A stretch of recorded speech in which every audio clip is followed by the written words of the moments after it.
Boa noite, galera. Público grande hoje. Que bom que vieram, né? Hoje a gente vai falar sobre o poder dos pré-processadores, não do SES, não só do SES. Bom, vocês sabem o que é pré-processador? Já ouviram falar? Vocês usam lá todo dia, lá no setup aí. É um dos. Pré-processador é um programa que processa um dado de entrada, gera um novo dado que vai servir de entrada para um outro software. Como assim, né? Então você tem um arquivo original, você codifica lá esse arquivo, por exemplo.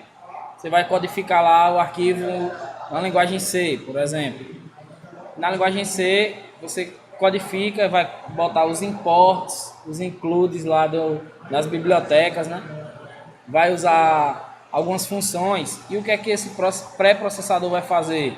Ele vai fazer conversões dentro desse texto.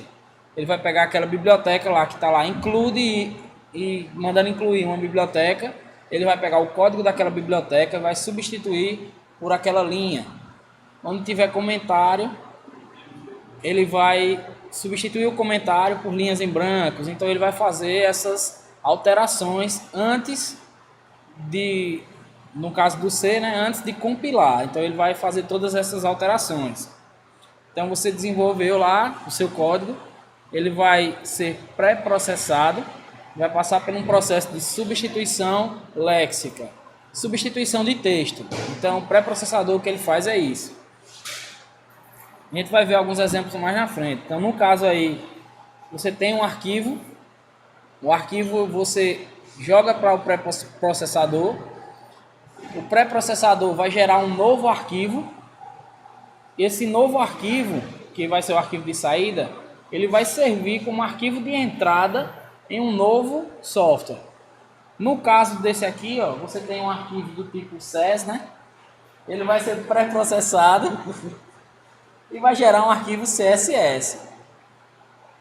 E esse arquivo CSS, ele vai servir como entrada para um novo software. Que software vai ser esse? O navegador. Então, no navegador, você não consegue renderizar lá um arquivo do tipo SCSS, que é o arquivo SAS, né? O SES, como a Anchieta gosta aí. Então, por isso que a gente precisa pré-processar, ou seja, converter esse arquivo. É um processo de conversão. Você vai digitar de uma forma, ele vai pegar determinada sintaxe e converter para uma outra sintaxe, para uma outra linguagem. Ou até para a mesma linguagem, né? Só que de forma diferente. Então, nesse caso aí, ó, como já foi dito, um arquivo SCSS vai ser dado como entrada, vai ser pré-processado, transformado em um arquivo CSS, e o arquivo CSS vai ser como entrada para o navegador. Então, lá no navegador a gente vai renderizar o CSS e o HTML. Existem pré-processador em diversas linguagens. Linguagem C, HTML, JavaScript, CSS, por exemplo. Hoje em dia utiliza-se muito, principalmente para desenvolvimento web. Ele tem uma função também de agilizar o desenvolvimento, então ele reduz o código que você quer digitar. Então, ao invés de você digitar, por exemplo, no caso do pré-processador CSS, você pode criar bibliotecas, funções que vão agilizar na criação do estilo. No caso do HTML, elimina o uso de tags, você coloca apenas a classe, ele vai gerar aí a tag que você quer, ou você bota só o início da tag, h1.a classe, e ele já vai gerar h1 class, nome da classe, e fechar a tag. Então, isso agiliza muito. No caso do JavaScript, você vai programar sem estar utilizando chaves, ponto e vírgula, sem toda aquela linguagem, vamos dizer assim, complexa, né? Que você tem que estar botando ponto e vírgula. Então, o primeiro que a gente vai ver aí é o C, né? O pré-processador C, como já foi dito.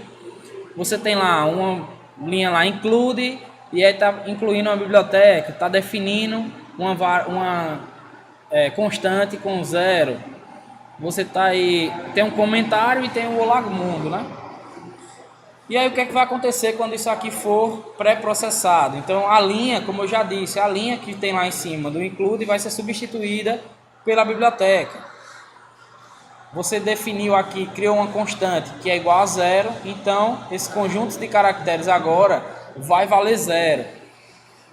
E o texto que está comentado ele vai substituir por espaços em brancos, né? Ele vai fazer essa troca de caracteres aí.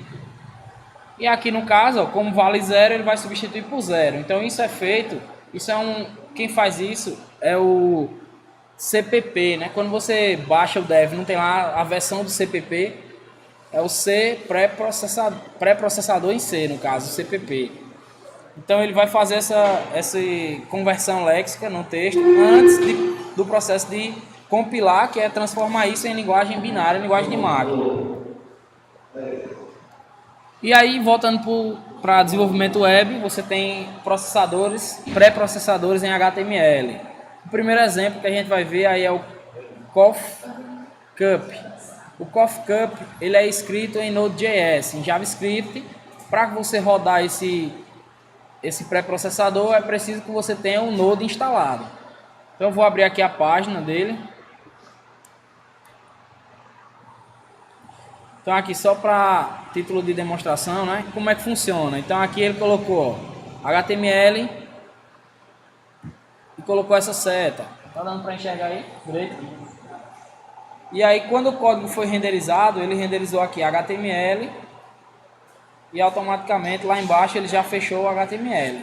Então não precisei me preocupar, você não precisa se preocupar em estar abrindo, fechando as tags. Você colocar aqui doctype 5, ele já vai reconhecer que é HTML5, então já vai criar a tag do HTML5 também. Então, ó, meta é a tag que eu quero utilizar, a meta, o atributo, char7, o TF8, então ele já vai gerar tudo. E aí vai. Dentro dele é possível ver aqui que tem também, ó, condicionais, estrutura de condicionais. Então tem um switch onde você pode fazer estruturas condicionais para gerar HTML baseado em alguma condição. H2, ó, você coloca só o H2, o texto que você quer dentro do H2 e ele já vai gerar aquela tag H2 com o texto dentro. Então isso agiliza muito o desenvolvimento. Lógico, para você que tá, para a gente que está acostumado a desenvolver HTML puro, HTML normal, migrar para um sistema desse é um pouco trabalhoso. Mas depois que você migrar, você não vai querer mais fazer o processo inverso, né? Depois você acostumar a digitar o HTML dessa forma, acho que a gente usa assim, né? Depois que ele acostumou, ele não quer mais digitar o HTML puro, né? Então isso é um dos. Só complementando, né? A gente utiliza o Zoom. Eu ia dar até a dica do, mas esqueci. O Zoom é bem parecido com o Remo. Você falando da foto sobre o Remo aí, né? Pronto, acho que tem aqui. Tem como tu botar no código, só fazer um comentário. No código? Vocês podem ver que a sintaxe fica muito melhor quando você trabalha com o próprio processador. Né? Eu conversei com o Jacques esses dias, coincidência, sobre isso. Ele disse que não gosta muito do processamento para HTML, porque é mais um passo que o servidor tem que dar para poder chegar no final. Né? Mas em contrapartida, o meu chefe ele gosta, por quê? Qualquer um programador que pegue isso aqui, ele já entende, porque o pré-processamento em HTML geralmente é feito através de indentação. Pode ver que pode estar 100% indentado ali. Se você vacilar na indentação, ele dá um erro logo de indentação na aplicação, tem que voltar para corrigir tudo. E é massa, eu acho massa, e força o cara a deixar um código bem organizado. Até no fechamento não existe. Não, no pré-processador HTML não. Você bota no início e ele já vai reconhecer. No caso, ele vai fechar antes de iniciar outra tag, né? E aí, Se você iniciar outra tag, aí ele já coloca antes, já fecha. Pensando em organização e questão de você reduzir a contabilidade de código, se você for pensar que você sempre abre uma tag e fecha, você já vai reduzir com metade. Né? Se você ver aqui, ele tem 34 linhas. Nesse código gerado aqui, ele tem 59. Ó, quase o dobro, né? E é porque aqui tem umas condicionais aqui no meio, né? Que ele foi usado para gerar esse Eu acho massa, eu acho. LI, essa lista, né? Foi usado para gerar a lista. E aí tem esse outro aqui que é o Hammer.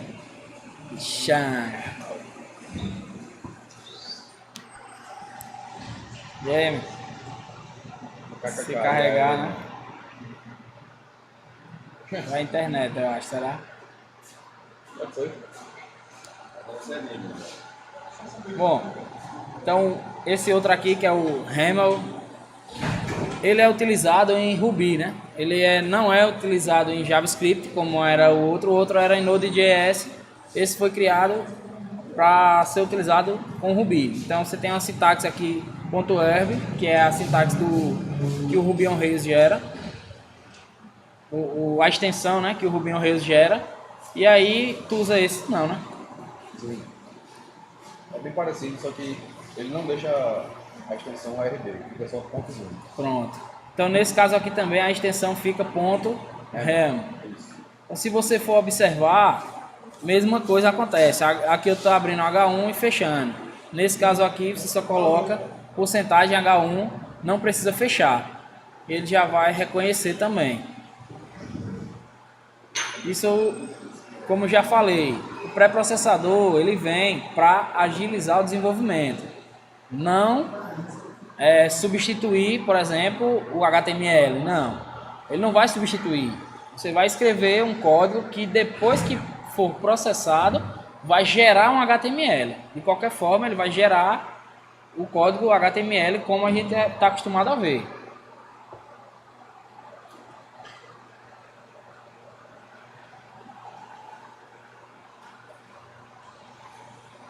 Vai, Neto, bicho. Vai? Vou falar dela. E aí a gente tem também os pré-processadores em JavaScript, que hoje também são muito utilizados. Então tem aí o primeiro, CoffeeScript.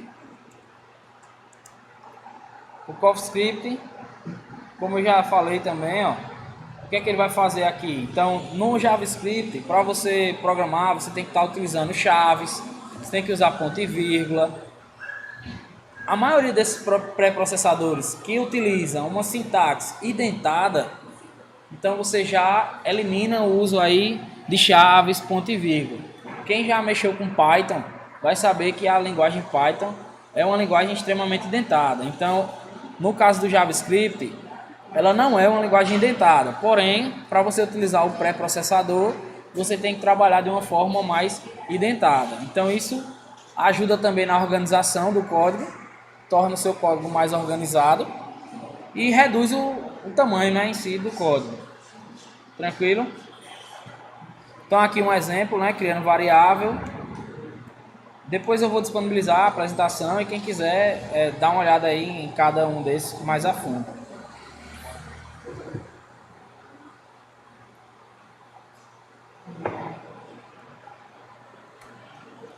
Outro pré-processador JavaScript bastante utilizado hoje é o TypeScript, né? Então você utiliza também o Node.js. Então perceba que hoje toda que é aplicação que vai rodar JavaScript, a maioria você tem que instalar o Node.js. Então o Node.js é um back-end, né, um servidor aí JavaScript para você estar executando essas aplicações na sua máquina local. Então o TypeScript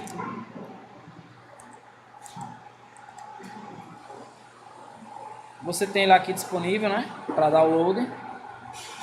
Para instalar, mesma coisa. E só para ver se carrega aqui um vídeo.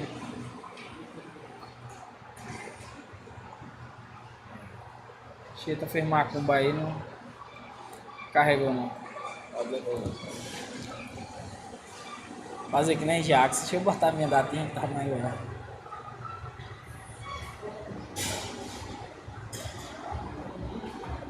Só acrescentando que o pessoal pode achar estranho, mas o TypeScript é da Microsoft. E quem não viu ainda, está escrito que tem embutido dentro do Angular, tem uma ferramenta Google. Ou seja, se você for ver uma ferramenta que está envolvida, Microsoft e Google não é mesmo, velho? Coisa ruim não é. Coisa ruim não é. De algum motivo teve para a Google, que é uma concorrente da Microsoft, tem incluído o TypeScript nele. Tentei abrir esse exemplo aqui de Hello World, mas não.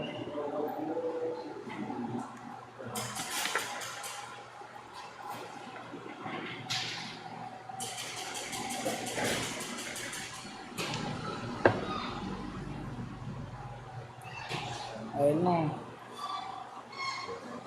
Bom, enfim. Não mostra nenhum código lá não, no site.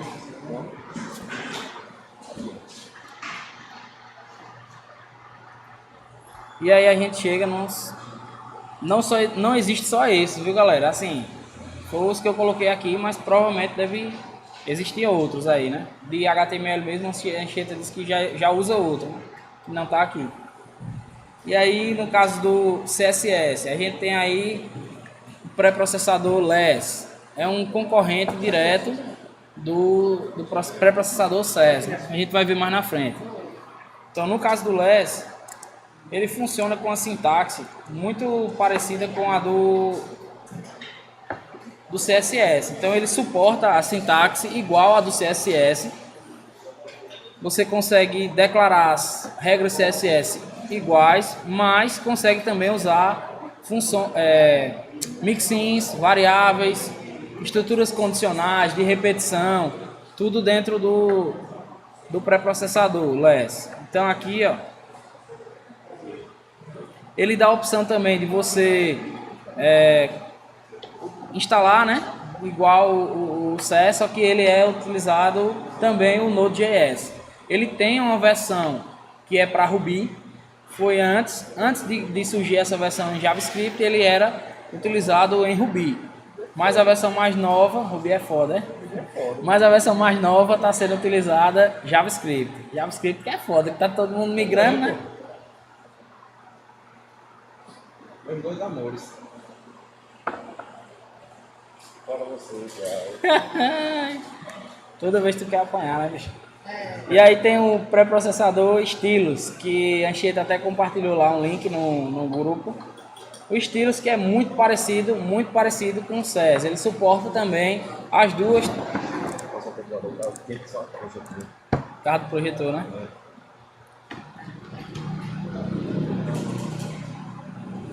O Stylus, se vocês observarem, ele suporta duas sintaxes. A sintaxe do CSS normal e a sintaxe identada, que é a sintaxe na qual, quando surgiu o CS, ele veio com essa sintaxe, que suportava só a sintaxe identada.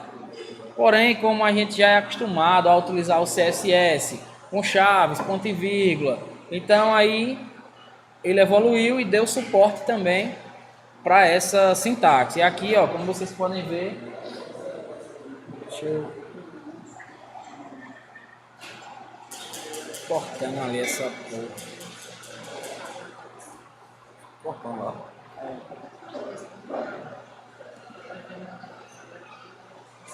Bicho bravo. Tava cortando.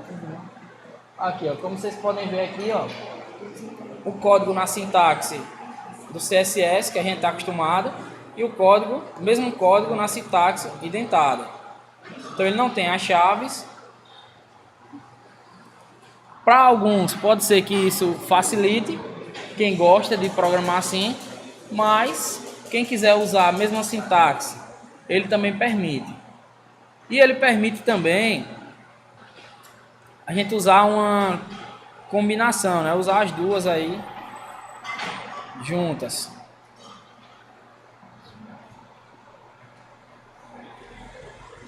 E o pré-processador que a gente vai ver agora, o próximo, né? Puxar uma sardinha aqui, né, Chico? É o mais utilizado, é o mais conhecido, na verdade, né? Ele já vem por padrão, quando você instala quando você instala o Ruby, normalmente ele já vem com padrão, nem que seja uma versão mais antiga, ele já vai vir. Então, Rails também. quando instala o Rails, né, você já vem com a versão do SES. Porém, se você quiser atualizar, você pode também. Então, a linguagem que é utilizada para pré-processar o SES é o Ruby, não o Rails, só o Ruby. Então, você não precisa ter o Rails instalado para utilizar, só basta ter o Ruby.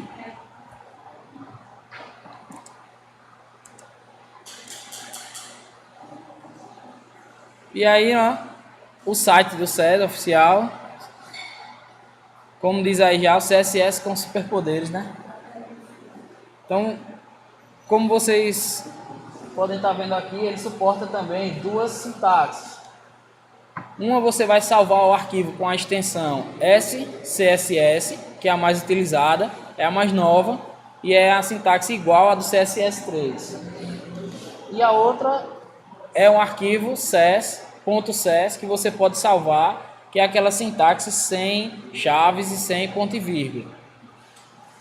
É possível também que você, se você pegar um arquivo com uma extensão .sas, mas você não quer trabalhar com ele, você consegue converter ele para o ponto SCSS. Então ele vai acrescentar as chaves e acrescentar o ponto e vírgula onde tem que ter.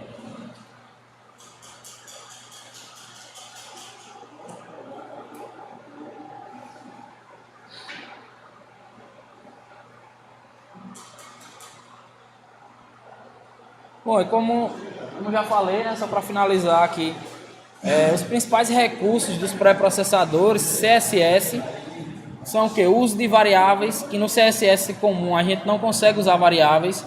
No caso do SES a gente consegue usar variáveis, porque ele vai pegar aquela variável, lembra que eu falei o que o pré-processador faz?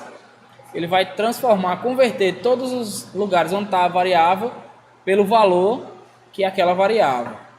Ele permite usar operadores, aninhamento, importar arquivos um dentro do outro, mixins e funções. O único desses que eu falei, pré-processador, que não suporta função é o LES. O LES ele usa mixins como funções. Já o SES e o Stylus, ele permite que você crie função além de mixins. Então, quer que eu mostre alguma coisa prática aqui? Vou mostrar só ligeirinho aqui um exemplo.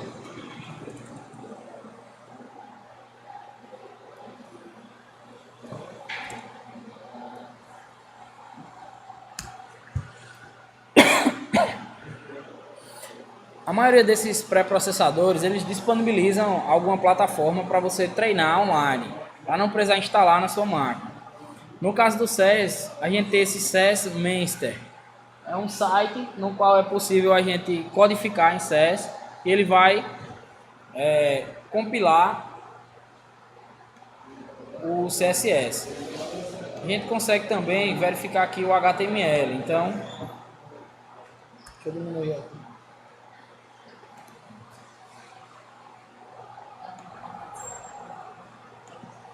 Então, só um exemplo aqui. Vamos criar uma variável cor. Tá pequeno demais?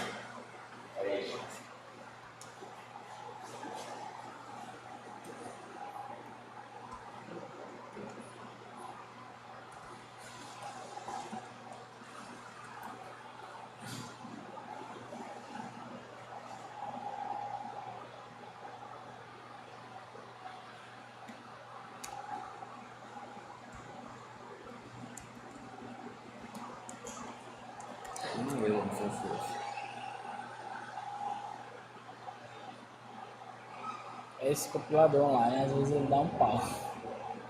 Só que ele não exibiu ali, né?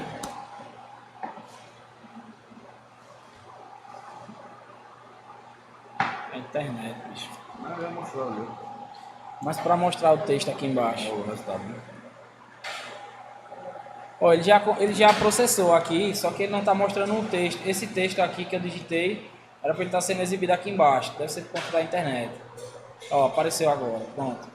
Então se eu mudar aqui, colocar aqui, por exemplo, fonte.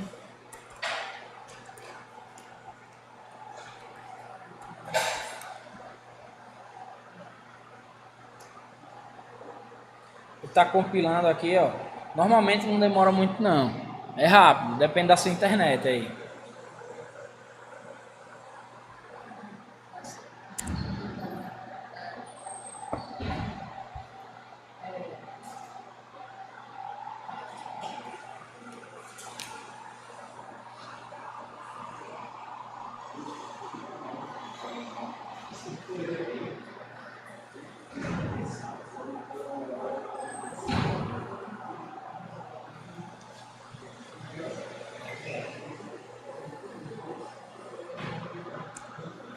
Uma cortada foi gravada, não foi?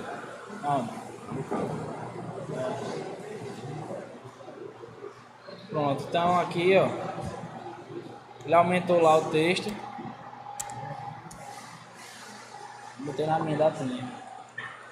Então aí, ó, eu coloco aqui a cor, né? Você pode criar variáveis. Outra coisa que ele falou é a gente pode usar alinhamento. O que é alinhamento?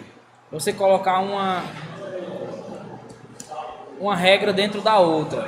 Então eu tenho P, por exemplo, se eu tenho um A de uma cor red, então dentro de onde tiver o P, observe que ele já gerou aqui, ó, PA. Se fosse para fazer no CSS normal, eu teria que fazer dessa forma. Mas aqui eu usei um alinhamento, então eu escrevo uma regra dentro da outra. Eu consigo fazer já que eu tenho esse A aqui, dentro do A eu consigo fazer o seguinte, ó. Consigo dizer que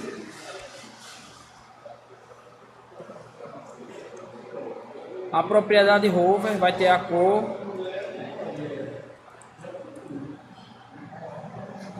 então se vocês observarem, ó, foi o que eu disse, ó, esse i comercial significa seletor pi, então eu vou pegar o valor do seletor pi, que no caso aqui é o A, já que eu estou dentro dele aqui, e vou aplicar a pseudoclasse hover. Então eu digo, ó, quando for a hover, coloque que a cor é black. Então quando ele processa, ele gera esse CSS aqui.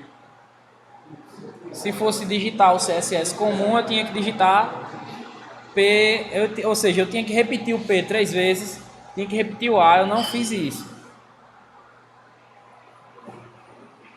Então esse tipo de saída aqui é o tipo de saída, a gente consegue modificar também o tipo de saída do CSS. Então essa saída que ele está aqui é a saída expandida. Por padrão, no caso do SES, ele vem com essa saída aqui aninhado. Então ele já sai com o texto todo aninhado para que a gente possa ver melhor o CSS. Quando você for jogar sua aplicação em produção, você vai colocar ele nessa daqui, ó. Que ele vai pegar todo o seu CSS e vai deixar aí uma linha para diminuir o tamanho do arquivo CSS.